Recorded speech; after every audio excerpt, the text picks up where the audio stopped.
प्यारे विद्यार्थियों, स्वागत है आप सभी का श्योर फायर सिलेक्शन एकेडमी में। आज से हमारी अर्थमेटिक की क्लासेस शुरू हो रही हैं। कहीं पे कोई जाने की जरूरत नहीं, पूरा कंटेंट आपको यूट्यूब पे अपलोड कर दिया जाएगा। आप सभी लोग निश्चिंत अपलोड कर दिया जाएगा, जिसका कोई चार्ज नहीं है। आप सभी से निवेदन है कि हमारे इस चैनल को सपोर्ट करें। बस अच्छा से अच्छा कंटेंट आपको यूट्यूब पे अपलोड किया जाएगा आपके लिए। ये केवल उन विद्यार्थियों के लिए है जो दिल से मेहनत करना चाहते हैं। हमारी सोच यही है, जो दिल से मेहनत करना चाहते हैं वो आगे बढ़ें। आज अर्थमेटिक की पहली क्लास में हम लोग पढ़ेंगे लघुत्तम समापवर्त और महत्तम समापवर्त। लघुत्तम समापवर्त लीस्ट कॉमन मल्टीपल, क्या कहते हैं? Least common multiple. लघुत्तम समापवर्त, लघुत्तम समापवर्त यह होता है, वह समापवर्त वह संख्या होती है जिससे दी गई सारी संख्याएं, लघुत्तम समापवर्त जो संख्या है उसको पूर्णतः विभाजित कर देती है। वह संख्या जो दी गई संख्याओं से पूर्णतः विभाजित हो जाती है और वह छोटी से छोटी संख्या हो, उसे क्या कहते हैं? लघुत्तम समापवर्त कहते हैं। क्या कहते हैं? लघुत्तम समापवर्त कहते हैं। लघुत्तम समापवर्त। अब आप सभी लोग कक्षा 5, 6, 7, 8 तक लघुत्तम समापवर्त के बारे में आप लोगों ने पढ़ा होगा। आज हम बताएंगे कुछ टिप्स एंड ट्रिक्स, कैसे जल्दी से जल्दी हम लोग क्वेश्चंस को सॉल्व करें। आप लोग सभी लोग जानते हैं ग्रुप वाई के भी पेपर में आपको टाइम नहीं मिलता है, एक क्वेश्चन के लिए 1 मिनट भी नहीं मिलता है। तो हम लोगों को एक क्वेश्चन ग्रुप वाई में, एक क्वेश्चन से 2 क्वेश्चन एसएससी जीडी के एग्जाम में, आर्मी जीडी के एग्जाम में और नेवी में भी एक क्वेश्चन इस चैप्टर से श्योर शॉर्ट है कि एक क्वेश्चन पूछा ही जाएगा। इसमें कोई कमी नहीं है, नहीं पूछा जाएगा, बिल्कुल पूछा जाएगा, निश्चित है पूछा जाएगा। तो आज हम लोग पढ़ेंगे किसके बारे में? लघुत्तम समापवर्त के बारे में। तो शुरू करते हैं। आप सभी लोगों ने पढ़ा होगा, इसको 2 तरह से निकालते हैं। लघुत्तम समापवर्त क्या 2 तरह से निकालते हैं। एक होता है अभाज्य गुणनखंड विधि। क्या होता है? अभाज्य गुणनखंड विधि। अभाज्य गुणनखंड विधि।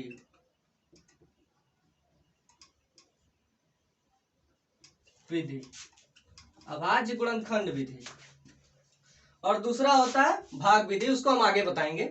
सबसे पहले अभाज्य गुणनखंड विधि देखते हैं। पहली बात, अभाज्य संख्याएं किसे कहते हैं? वे संख्याएं जो एक और अपने के अलावा किसी दूसरे संख्या से डिविजिबल ना हो, वे संख्याएं क्या कहलाती हैं? अभाज्य संख्याएं कहलाती हैं। ये संख्याएं एक से, वे संख्याएं जो एक से कटे या अपने आप से कटे, किसी तीसरी संख्या से उनका डिविजिबल नहीं होना चाहिए, ऐसी संख्याएं अभाज्य होती हैं। अभाज्य गुणनखंड में उन्हीं संख्याओं से हम लोग गुणनखंड करते हैं। अभाज्य संख्याएं क्या क्या होती हैं? देखिए, एक अभाज्य संख्या नहीं है। एक क्यों नहीं है? एक को कॉमन माना जाता है, इसलिए एक अभाज्य संख्या नहीं है। अभाज्य संख्या कौन सी है? 2 है, 3 है, 5 है, 7 है, 11 है, 13 है और 17 है। यहां तक ही हम लोग कॉमन फैक्टर में इसका मतलब यूज करते हैं। तो किन्हीं भी 2 संख्याओं का लघुत्तम समापवर्त निकालने के लिए उनका पहले गुणनखंड करते हैं, उसके बाद लघुत्तम समापवर्त निकालते हैं। तो चलिए हम लोग ट्राई करते हैं। एक क्वेश्चन सॉल्व करके मैं आपको बताता हूं कि लघुत्तम समापवर्त कैसे निकलता है। ये मैं बहुत लो लेवल से पढ़ा रहा हूं, लो लेवल से। ये आर्मी जीडी के लेवल से पढ़ा रहा हूं मैं, और आगे मैं ग्रुप वाई तक ले जाऊंगा कि कैसे क्वेश्चंस ग्रुप वाई में बनाए जाते हैं। सबसे पहले हम लोग निकालते हैं कि मान लीजिए 2 संख्याएं हैं 15 और 20। इनका हमको क्या निकालना है? एलसीएम निकालना है। क्या पूछा गया है? इसका एलसीएम क्या होगा? या यूं इस तरीके से पूछ सकते हैं, कई तरीके से क्वेश्चन बनाते हैं, फंसाने की भी कोशिश ग्रुप वाई में की जाती है कि बच्चे फंस जाए, लेकिन बहुत आसान क्वेश्चन आते हैं, बहुत नॉर्मल क्वेश्चंस आते हैं, उसमें कोई वो नहीं है। इसका पहले क्या करेंगे? अभाज्य गुणनखंड करेंगे। मैंने बताया पहली विधि कौन सी है? अभाज्य गुणनखंड विधि। तो मैंने पहले बताया था शुरू कहां से करते हैं? 2 से, फिर 3, फिर 5 और एंड सो ऑन आगे तक बढ़ते जाते हैं। तो शुरू कहां से करेंगे? 2 से। 2 से 15 डिविजिबल नहीं है, तो क्या लिखेंगे? 15 को ऐसे ही छोड़ देंगे, आगे कॉमा लगाएंगे और 2 से 10 बार में 20 कट जाएगा। फिर 2 से, चूंकि 10 डिविजिबल है अभी 2 से, जब तक वो डिविजिबल एक संख्या कोई रहेगी तब तक उसको काटते रहेंगे। तो 15 को फिर ऐसे छोड़ देंगे और 2 से 5 बार में 10 चला जाएगा। अब हम शुरू करेंगे किससे? अब 2 से कोई डिविजिबल नहीं, अब हम 3 पे आएंगे। किस पे आएंगे? 3 पे। 3 पचे 15, 3 से 5 बार में 15 जाएगा और फिर 5 में जाएगा नहीं तो 5 ऐसे ही उतर जाएगा। फिर अब 3 से भाग जाने लायक इस पे नहीं है तो हम लोग 5 से शुरू करेंगे। 5 1 5 1, एक एक बार में चला गया। अब हम लोग देखते हैं क्या है। ये जो आया है 2 इंटू 2 इंटू 3 इंटू 5, क्या आया है? 2 दूनी 4, 3 12 पचे 60, क्या आया है? 60। आप लोगों को मैं एक बात बता दूं, यह वो सबसे छोटी संख्या है। क्या है ये? यह वो सबसे छोटी संख्या है जो इन दोनों से पूर्णतया विभाजित होगी।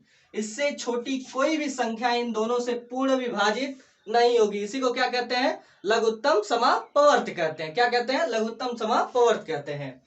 इससे छोटी कोई संख्या नहीं होगी। आगे बढ़ते हैं। ऐसे ही आपको पहले ये लो लेवल पे है, इसमें कोई वो नहीं है, आपको धीरे धीरे हाई लेवल तक ले जाया जाएगा। तो हल्का हल्का लघुत्तम और महत्तम बता देता हूं। अब थोड़ा सा देख लीजिए एचसीएफ के बारे में। किसके बारे में? हाईएस्ट कॉमन फैक्टर के बारे में, महत्तम समापवर्तक के बारे में। महत्तम समापवर्तक वह संख्या होती है, वह बड़ी से बड़ी संख्या होती है जो दी गई सभी संख्याओं को पूर्णतया विभाजित करती है। क्या होती है? वह बड़ी से बड़ी संख्या होती है जो दी गई सभी संख्याओं को विभाजित करती है। क्या होती है? वह संख्या होती है जो दी गई सभी संख्याओं को पूर्णतया विभाजित करती है, वह बड़ी से बड़ी संख्या। एचसीएफ के बारे में अब मान लीजिए आपको 15 और 30 का एचसीएफ निकालना है। किसका? 15 और 30 का। क्या निकालना है? एचसीएफ। महत्तम समापवर्त निकालना है। लघुत्तम हो चुका है, लघुत्तम मैं लो लेवल पे बता चुका हूं लघुत्तम निकालते कैसे हैं। क्वेश्चंस आगे कराऊंगा तो बताऊंगा क्वेश्चंस कैसे होते हैं। इसका महत्तम समापवर्तक निकालना है। तो इसको भी एक तरह से आप, अगर ये छोटी संख्या है, अगर छोटी छोटी संख्या है जैसे 15 और 30 है, ये हो गया, ये इसका फैक्टर होगा 3 इंटू 5। 30 का क्या होगा? ये इसका फैक्टर होगा। देखिए महत्तम समापवर्त में क्या करते हैं, देखिए महत्तम समापवर्त में ये करते हैं जिसका जोड़ा बन जाता है, जिसका युग्म बन जाता है, जैसे 3 का बन गया और 5 का बन गया, इन दोनों का जोड़ा बन गया, इन दोनों का ही केवल गुणा करते हैं। जो छूट गया इसे छोड़ देते हैं, इसे केवल लसम में ही अलग से लिखते थे, लेकिन जिसका बन गया आता है महत्तम में उसी का केवल लिखते हैं। तो इसका महत्तम कितना आएगा? यानी 15 वो बड़ी से बड़ी संख्या है जिससे दोनों संख्याएं क्या है? डिविजिबल है। क्या है? डिविजिबल है।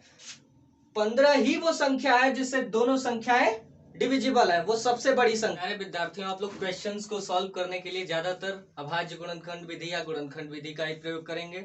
भाग विधि के बारे में नहीं पढ़ेंगे ज्यादा, क्योंकि अभाज्य गुणनखंड विधि आसान है। क्या कह रहा हूं मैं? अभाज्य गुणनखंड विधि आसान है। अब हम लोग जानेंगे कि दो संख्याओं के लसम और उन संख्याओं में संबंध क्या होता है। तो मान लीजिए किसी संख्या का एलसीएम दिया गया हो, एलसीएम दिया गया हो और एचसीएफ दिया गया हो। क्या दिया गया हो? एचसीएफ दिया गया हो, और एक कोई संख्या दे दी गई हो और दूसरी संख्या पूछ ली जाए, तो आप क्या करेंगे उसके लिए? देखिए इनके बीच संबंध क्या होता है। देखिए होता है product of both numbers, product of both numbers is equal to LCM into HCF. क्या होता है? देखिए मान लीजिए दो संख्याएं एक्स और वाई हैं। क्या है? एक्स और वाई है। तो इनके बीच क्या होता है? मान लीजिए इनका, इसका एलसीएम ए है और वो महत्तम क्या है? बी है। तो इनके बीच जो संबंध होता है X into Y is equal to A into B. इसी से क्वेश्चंस हम लोग सॉल्व करेंगे। क्या करेंगे?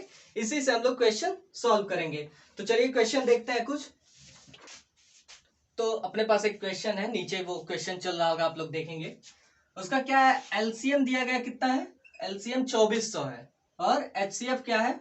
16 है, और एक संख्या जो उनमें से दी गई है वो 480 है। अभी मैंने पिछले 10 सेकंड पीछे जाके देखिए मैंने क्या बताया था, क्या संबंध बताया था आपसे। मैंने कहा था इसी पे क्वेश्चंस पूछे जाते हैं। ये क्वेश्चन इस तरीके का क्वेश्चन आर्मी के जीडी एग्जाम में निश्चित है पूछा जाएगा। इसी तरीके के क्वेश्चंस पूछे जाते हैं, थोड़ा सा और टिपिकल कर सकते हैं।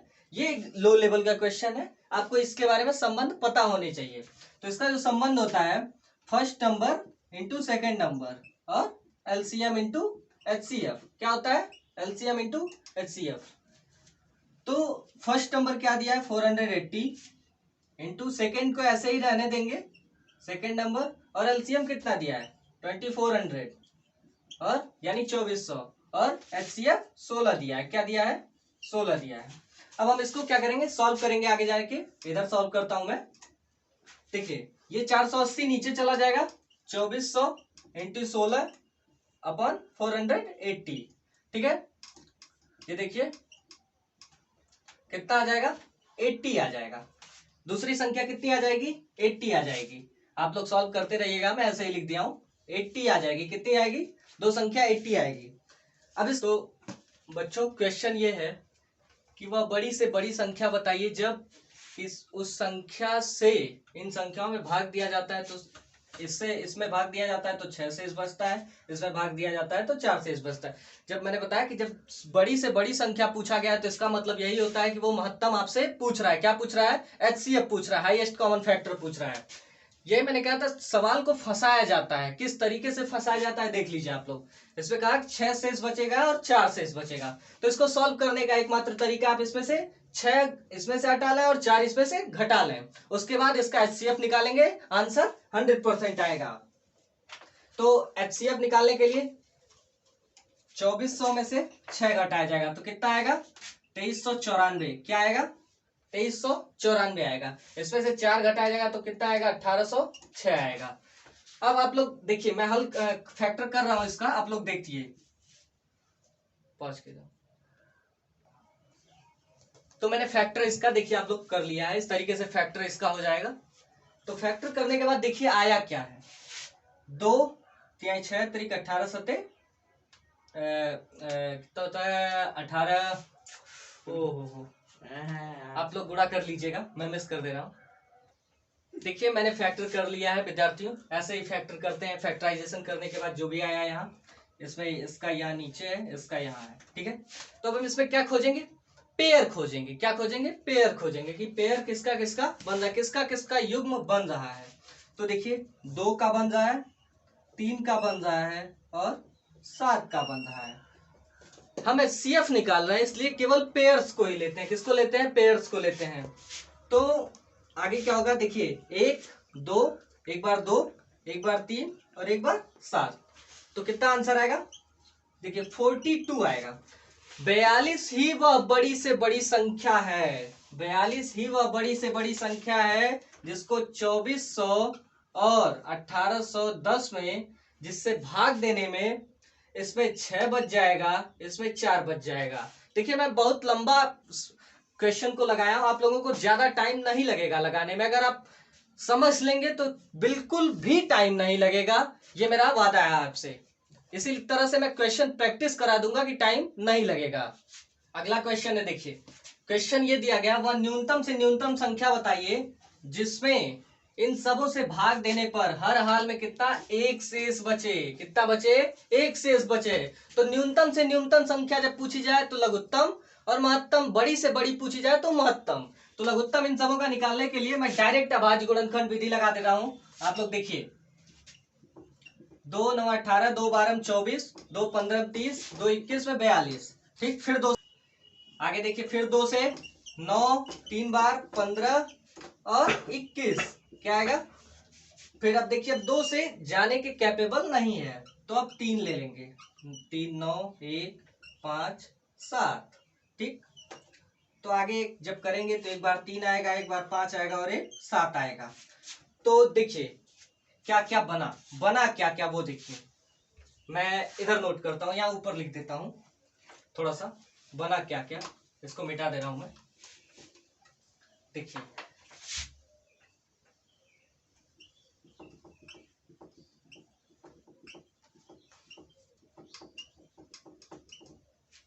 यही बना है भाइयों।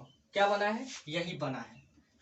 इसका फैक्टर क्या बना है? ये तो 2 × 2 4 × 8 3 8 3 24, या 72 पचे होता है, 72 पचे होता है 360, और 360 और उसमें 7 का गुणा कर लेंगे तो कितना आएगा 360 इंटू 7, तो 0। देखिए ये तो आया इसका लघुत्तम, लेकिन पूछा क्या है, वह न्यूनतम से न्यूनतम संख्या जिनमें उन संख्याओं से भाग देने पे एक शेष बचे, हर हाल में एक शेष बचे। तो अगर हम उसका लघुत्तम है, सबसे डिविजिबल है, और इसमें अगर हम एक जोड़ देते हैं तो निश्चित हर हाल में भाग देने पर कितना एक शेष बचेगा ही बचेगा, एक शेष बचेगा। तो कितना आंसर आएगा 2521 आंसर आएगा। क्या आंसर आएगा 2521 आंसर आएगा,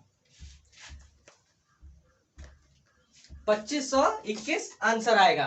ठीक, मैं आप लोगों को प्रूव करने के लिए दिखा देता हूं कैसे कह सकते हैं आप कि एक हर हाल में शेष बचेगा। मान लीजिए पहली संख्या 18 थी, तो 18 से 2521 में जब भाग देंगे आप, ठीक है, तो 2521 में भाग देंगे जब, तो पहली बार तो एक बार में जाएगा, ठीक ठीक, 7 बचेगा, 72 2 उतरेगा, 4 बार में 72, ठीक है, कट गया।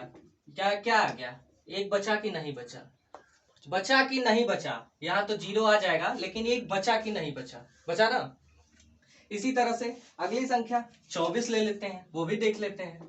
24 2521 में किसमें, तो एक बार 5 बार में,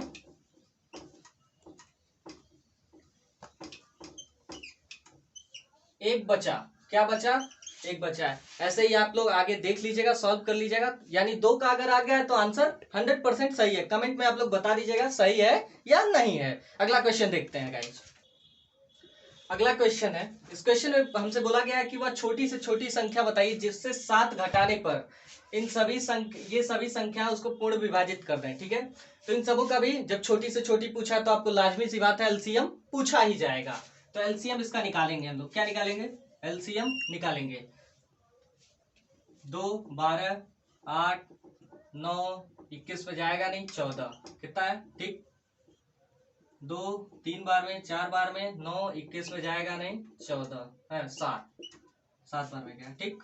एक बार और 2 आएगा, एक बार 3 आएगा, 2 बार 3 आएगा, ठीक, फिर एक बार 3 आएगा, उसके बाद फिर 3 आएगा, फिर 7 आ जाएगा, कितना आएगा 7 आ जाएगा। तो करके दिखा देते हैं, ऐसे नहीं, 3 1, जैसा कि इसका फैक्टर मैंने कर लिया है, तो आप लोग देखिए ये आएगा 2 into 2 into 2 into 2 into 3 into 3 into 7, क्या आएगा, ये आएगा। तो 4 8 16 48 48 और आगे 21 का गुणा, कितना आया है 1008। इसका कितना आया है, इसका एलसीएम कितना आया है 1008। लेकिन हमसे ये आंसर नहीं है, ये कदापि आंसर नहीं, हमसे बोला वो संख्या बतानी है जिससे 7 कम कर देने पर ये सभी संख्या उस संख्या को पूर्णतः विभाजित करें। जब 7 कम करना है हमको, वो संख्या बतानी है, तो हम इसमें 7 जोड़ के बता देना, क्या आएगा 1015 आंसर आएगा। कितना, 1015 आंसर आएगा। ये हमारी सीरीज चलती रहेगी, आपको आगे मैं आपको इतना क्वेश्चन प्रैक्टिस कराने वाला हूँ। देखिए 1015 हमको आंसर जरूर है, लेकिन वो बोला क्या है कि इसमें से अगर 7 कम करें तो भाग 12 से चला जाना चाहिए। तो यानी लाजमी सी बात है, यहाँ नीचे 7 बचेगा तभी तो, नीचे 7 बचेगा तभी ना हम वो करेंगे। तो आप भाग देखिए, देख लीजिए, देखिए क्या होता है, ठीक, देखिए 7 आ गया, क्या आ गया 7 आ गया, 7 बचा ना, यही मतलब है इसका, 7 बचने का यही मतलब है कि आंसर सही है, ठीक है। आगे मैं क्वेश्चंस की सीरीज लाऊंगा एलसीएम और एचसीएफ के लिए। अभी थोड़ा सा फ्रैक्शंस का भी एलसीएम और एचसीएम है, अगली वीडियो में उसके बारे में जानकारी देंगे। उसके बाद एक अच्छी खासी क्वेश्चंस की सीरीज आएगी आपके लिए, वो आपके प्रैक्टिस के लिए बहुत ही लाभदायक होगी आगे के लिए। धन्यवाद, हमारे चैनल को सपोर्ट करिए, धन्यवाद।